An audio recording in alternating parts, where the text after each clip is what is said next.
Le 14 Iyar, jour de Pessar Sheni, des dizaines de milliers de Juifs se rassemblent à Tibériade, autour de la tombe de Rabbi Meir Baal HaNes, pour prier, dire un Tehillim, allumer une bougie et surtout prononcer ces mots qui ont traversé les générations. Eloka de Meir Haneni, Dieu de Meir, réponds-moi. Mais qui était donc Rabbi Meir, pour que son nom résonne encore si fort, tant de siècles après sa mort? Quel est ce tzaddik capable de provoquer des miracles, rien que par l'invocation de son nom? Tout d'abord, son vrai nom était Nehorai, ce qui signifie l'homme de lumière. Mais on l'appelait Meir, celui qui éclaire, car il éclairait le monde par sa Torah, par sa sagesse et surtout par sa grandeur d'âme. Il a vécu à l'époque troublée d'après la destruction du temple et fut l'un des plus grands disciples de Rabbi Akiva. Rabbi Akiva, ce maître qui croyait que tout est pour le bien, même dans l'obscurité la plus totale. Et Rabbi Meir a hérité de Rabbi Akiva, cette capacité de voir au-delà, de croire en la lumière, même quand tout semble perdu. La Gemara rapporte que Rabbi Meir pouvait donner 48 arguments pour déclarer qu'une chose était pure et 48 autres pour la déclarer impure. Tout aussi convaincants les uns que les autres, ces arguments.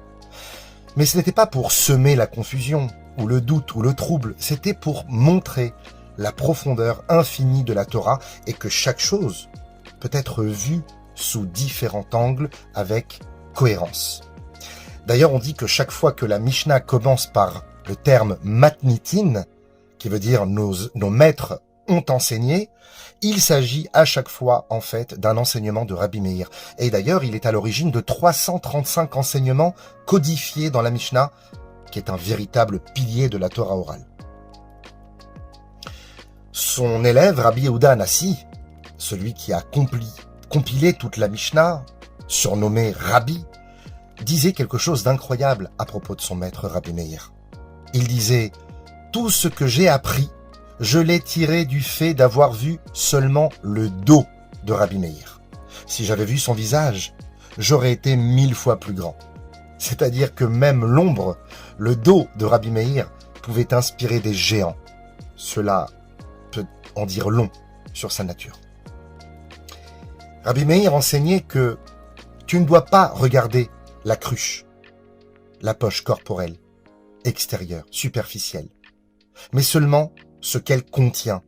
Il savait voir au-delà des apparences.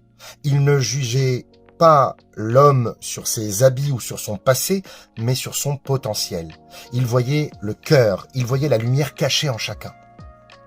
Rabbi Meir avait un maître assez particulier et controversé, Elisha ben Abouya, que les sages ont ensuite surnommé Acher, l'autre, parce qu'il a quitté le droit chemin, il a abandonné la Torah, la foi, il a transgressé. Mais Rabbi Meir, lui, n'a jamais cessé de croire en lui et d'étudier chez lui, jusqu'au jour de sa mort.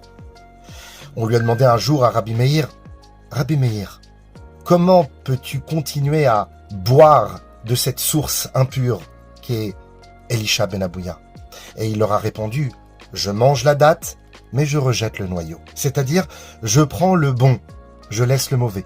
Même si quelqu'un a fauté, il peut porter en lui des trésors de vérité. Quelle leçon, quelle ouverture d'esprit. Cette ouverture, d'ailleurs, il l'a aussi acquis grâce à son épouse. Rabbi Meir était marié à une femme exceptionnelle, Brouria, une femme de Torah, d'intelligence, de finesse. Un jour, des brigands dans leur quartier faisaient beaucoup de mal autour d'eux. Et Rabbi Meir, en ayant assez, a prié malheureusement pour leur mort. Mais Brouria, sa femme, lui a dit « Mon époux, ne prie pas pour qu'il meure. Prie plutôt pour qu'il fasse teshuva. » Et en effet, Rabbi Meir a changé sa vision des choses, a changé sa prière et ils ont fait teshuva. Encore une fois, on voit l'essence du message de Rabbi Meir. Croire dans la possibilité du changement, croire dans le retour, ne jamais condamner définitivement. Un vendredi soir, Rabbi Meir donnait un cours de Torah à une grande assemblée.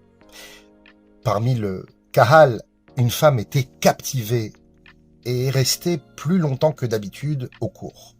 Quand elle est rentrée, les bougies de Shabbat étaient éteintes et son mari lui a dit « Tu ne rentreras plus chez nous tant que tu n'auras pas craché au visage de ce bavard. » Rabbi Meir a eu un esprit prophétique et a su tout ce qu'il s'était passé. Alors le cours suivant, il a déclaré devant tout le monde qu'il avait mal à l'œil et a demandé si quelqu'un connaissait une incantation pour le soigner, une incantation de l'époque qui était accompagnée de crachats. Une femme s'est avancée, qui n'était autre que la femme dont on a parlé précédemment. Rabbi Meir lui a dit « Madame, crache-moi 7 fois dans l'œil. » Et il lui a dit « Va dire à ton mari que tu as craché non pas une seule fois, mais 7 fois dans l'œil de ce bavard. » Ses élèves ont protesté et ont dit à Rabbi Meir « Rabbi, ton honneur a été bafoué. » Et il leur a répondu « Le nom de Dieu est effacé dans les eaux amères de la Sota pour rétablir la paix dans un couple. Mon honneur est-il plus grand que celui de Dieu ?» Rabbi Meir est mort en exil, en dehors d'Eretz Israël. Et avant de mourir, il a dit à ses élèves « Enterrez-moi près de la mer, face à la Terre Sainte. » Ainsi, les voyageurs, les passants pourront dire « Voici celui qui a été exilé, mais dont le cœur est resté attaché à la terre d'Israël. » Bien plus tard, son corps a été ramené jusqu'à Tibériade, là où il repose aujourd'hui, auprès d'ailleurs du Rambam, le Maïmonide.